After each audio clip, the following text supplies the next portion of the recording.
एक और क्वेश्चन करते हैं, ये भी लास्ट ईयर मेंस का है and it's a very good question, है ना, मतलब एकदम एडवांस वाला सवाल है ये, कॉन्सेप्चुअल लॉजिकल क्वेश्चन, है ना।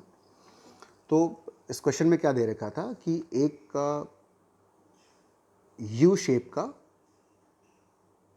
एक कंडक्टिंग वायर है, फिक्स्ड है, और इसके ऊपर एक मेटालिक स्ट्रिप है। आपको मेटालिक स्ट्रिप का मास दे रखा हुआ है, you are given its length, और आपको इसका रेजिस्टेंस गिवन है, और एक स्प्रिंग से इसको कनेक्ट कर दिया गया है यहाँ पे। तो क्वेश्चन ये दे रखा था, अच्छा ये पूरा सिस्टम एक यूनिफॉर्म मैग्नेटिक फील्ड में रखा हुआ है, कि अगर मैं इस स्ट्रिप को यहाँ से रिलीज़ करके, मतलब जो इसका इक्विलिब्रियम पोजीशन है जहाँ पे ये इनिशियली रखा हुआ है, वहाँ से डिस्प्लेस करके रिलीज़ कर दूँ, ओके। तो after how many oscillations, how number of oscillations, इसका एम्पलीट्यूड अपने इनिशियल वैल्यू का 1/e टाइम्स हो जाएगा, है ना। तो if the strip is pulled from its equilibrium position and released, the number of oscillation it performs before its amplitude decreases by a factor of e is n। तो n बताना है कितना होगा, n is close to, है ना। तो अब ऐसा क्वेश्चन तो देखने में थोड़ा सा मुश्किल सा लग रहा है ना, बट अगर आप लॉजिकली सोचो तो डैम्पिंग फोर्स जो हमने डील किया था वो हमने डिस्कस किया कि that is proportional to first power of velocity, है ना। और अगर आप यहाँ पे रिकॉल करो थोड़ा सा इलेक्ट्रोमैग्नेटिक इंडक्शन वाली बात, तो मान लेते हैं किसी मूवमेंट पे ये डिस्प्लेसमेंट कितना हो गया x, तो इस मूवमेंट पे, है ना, इधर एक kx फोर्स लगेगा, और इस डायरेक्शन में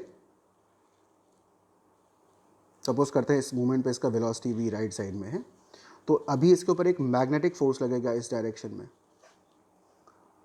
और हम उस मैग्नेटिक फोर्स को क्या लिखेंगे, so that magnetic force will be equal to I into L into B. मान लो कि उस मोमेंट पे जो सिस्टम है उसमें I करंट फ्लो कर रहा है ना, डायरेक्शन आप लेंस लॉ से डिसाइड कर सकते हो। तो फोर्स, मैग्नेटिक फोर्स कितना हो जाएगा, I into L into B, है ना, एंगल 90 डिग्री दे रखा हुआ है। नाउ व्हाट इज I, तो I होगा इंड्यूस्ड ईएमएफ ओवर रेजिस्टेंस, और इंड्यूस्ड ईएमएफ इस मोमेंट पे होगा B L V over R. तो जो मैग्नेटिक फोर्स है वो हम लिख सकते हैं B square L square V over R, like this, है ना। तो अब अगर हम इस मोमेंट पे इसका इक्वेशन ऑफ मोशन लिखें, तो that will be its mass into D square X by D T square plus B square L square by R into D X by D T plus K X equal to zero. ये form acquire कर लेगा ना ये, है ना, क्योंकि इसको हमने कैसे लिखा, F इक्वल्स माइनस के x and minus magnetic force, और फोर्स क्या है, मास इंटू एक्सेलरेशन। तो आप इस इक्वेशन को इस तरह से लिख सकते हो।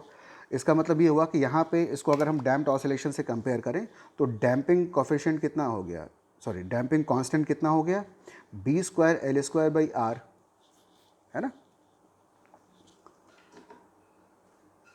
ठीक है ना। और अब हमें बताना है कि कितने ऑसिलेशंस के बाद इसका एम्पलीट्यूड डिक्रीज कर जाएगा। तो let us find out omega first, है ना, ओमेगा कैलकुलेट करते हैं कि यहाँ पे ओमेगा डैम्पिंग कितना होगा। So under root of K by M minus B by two M का स्क्वायर। तो अगर हम यहाँ पे डैम्पिंग कांस्टेंट का वैल्यू कैलकुलेट करें तो B square L square, B is 0.1, तो that will be 0.01, length is 10 centimetre, again 0.01, और आर जो दे रखा है वो दे रखा है 10 ओम। तो ये जो वैल्यू है वो आ जाएगा 10 टू पावर -5 SI यूनिट्स, है ना। और this is under root of k/m, तो k दे रखा हुआ है इसका स्प्रिंग का 0.5 न्यूटन पर मीटर, तो 0.5 और mass of the strip is 50 gram, so this is 0.05 -10⁻⁵, तो ये टर्म कितना आ रहा है, ये टर्म आ रहा है 10 और ये 10⁻⁵ है, तो ये नियरली √10 के इक्वल हो जाएगा और हम √10 को पाई लिख सकते हैं क्योंकि आपको क्लोज टू बताना है, इसलिए आप अप्रॉक्सीमेशंस कर सकते हो, सो दैट इज पाई। ओके, अब कितनी देर में इसका एम्पलीट्यूड 1/e टाइम्स होगा, तो आप एम्पलीट्यूड का इक्वेशन लिखो, AT equals A0 e⁻ BT/2m। अब अगर ये 1/e टाइम्स है तो we can write this 1/e equals e⁻ BT/2m, तो यहाँ से t आ गया ट्वाइस m/b, है ना। सो दिस इज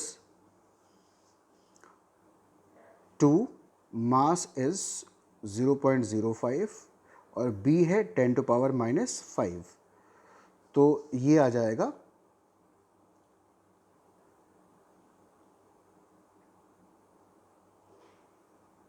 0.1 10⁻⁴ आ जाएगा, 10,000 सेकेंड्स, ठीक है। बट आपको टाइम नहीं बताना, आपको बताना है कितने ऑसिलेशंस होंगे।